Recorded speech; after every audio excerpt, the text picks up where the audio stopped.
Imaginez une règle si puissante qu'elle peut obliger un gouvernement à tenir une promesse faite il y a plus d'un siècle. C'est assez fou, non? Surtout qu'elle n'est écrite nulle part, dans aucune loi.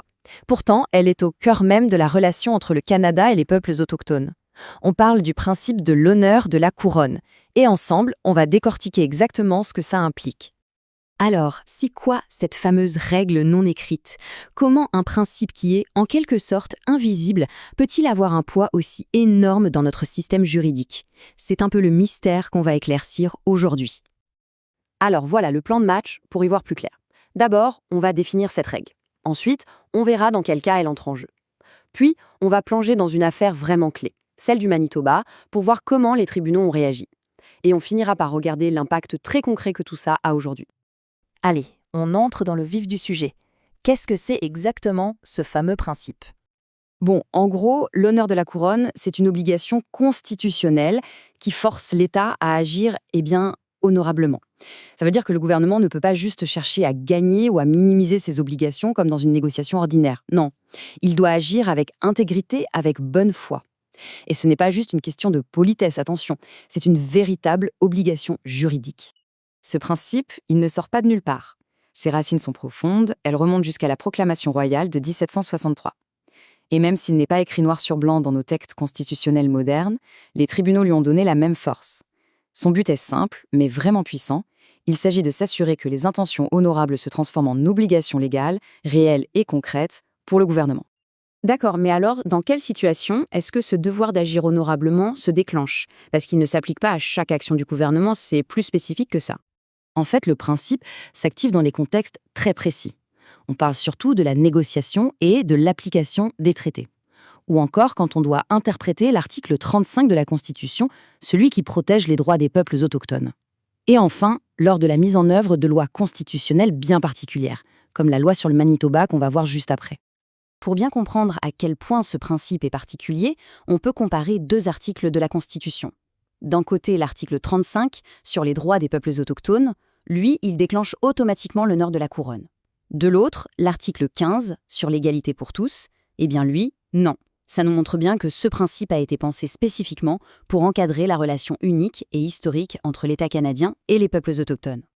Pour vraiment saisir l'impact de ce principe, rien ne vaut un cas concret. Alors, penchons-nous sur l'affaire de la Manitoba Métis Federation. C'est l'exemple parfait d'une promesse rompue et des conséquences que ça a entraînées. Au cœur de toute cette histoire, il y a une promesse. Une promesse inscrite dans la loi sur le Manitoba. Et attention, il ne s'agissait pas seulement de donner des terres. C'était bien plus que ça. C'était une promesse pour garantir l'avenir de la communauté métisse au sein de la nouvelle province. Alors, qu'est-ce qui n'a pas fonctionné? En fait, la couronne a manqué à son devoir sur deux points essentiels.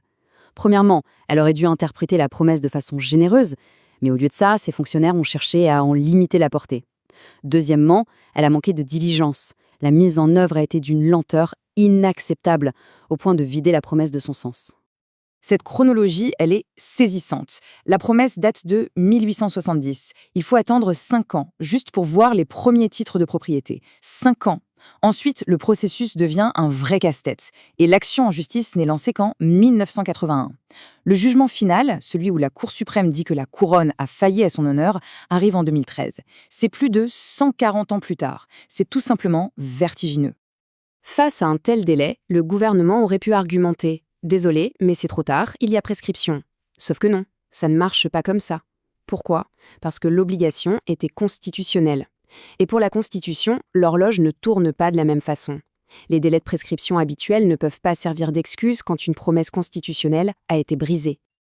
Ok, donc la violation est constatée. Mais qu'est-ce qu'un tribunal peut bien faire dans une situation pareille, plus d'un siècle après les faits? En gros, la Cour a deux outils principaux. Le premier, c'est le jugement déclaratoire. La Cour dit juste, de façon officielle, le gouvernement a mal agi. C'est une façon de constater la faute sans dire aux politiques exactement quoi faire. Ça respecte la séparation des pouvoirs. L'autre option, ce sont les dommages-intérêts. Une compensation financière pour essayer de réparer la relation et avancer vers la réconciliation. Dans l'affaire du Manitoba, la Cour a choisi le jugement déclaratoire. C'était un geste très fort.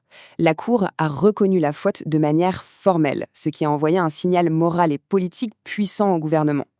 Mais en même temps, elle n'a pas dicté la solution, laissant au gouvernement la responsabilité de trouver comment réparer son erreur, tout en respectant l'équilibre des pouvoirs. Bon, on arrive à la dernière partie. Voyons maintenant pourquoi ce principe, qui peut sembler un peu abstrait, a des conséquences très, très réelles aujourd'hui. On pourrait voir l'honneur de la couronne comme l'ingrédient invisible de la Constitution. C'est lui qui donne toute sa force à l'article 35. Sans lui, cet article pourrait n'être qu'une simple déclaration de principe. Mais grâce à l'honneur de la couronne, il se transforme en obligation bien concrète pour le gouvernement, comme la fameuse obligation de consulter les peuples autochtones. Et cette obligation de consulter, ce n'est pas juste de la paperasse, loin de là. Elle débouche sur des résultats tangibles, des emplois pour les membres des communautés, des ententes financières, de vrais partenariats dans de grands projets, ou encore la protection de sites qui ont une importance culturelle capitale. Tout ça découle directement de cette exigence d'agir honorablement. Bien sûr, il faut rester nuancé. La grande force de ce principe, c'est qu'il force à respecter l'esprit des promesses, pas juste le texte à la lettre. Mais il a aussi ses limites. Par exemple, il ne s'applique pas durant le processus de création d'une loi au Parlement. Il s'applique seulement après, une fois que la loi est adoptée et qu'on en mesure l'impact sur les droits autochtones. Tout ça nous amène à une question finale.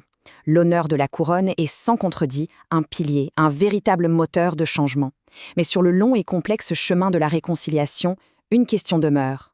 Est-ce que l'honneur, à lui seul, est suffisant ? C'est une réflexion ouverte qui continue de façonner l'avenir des relations entre la couronne et les peuples autochtones au Canada.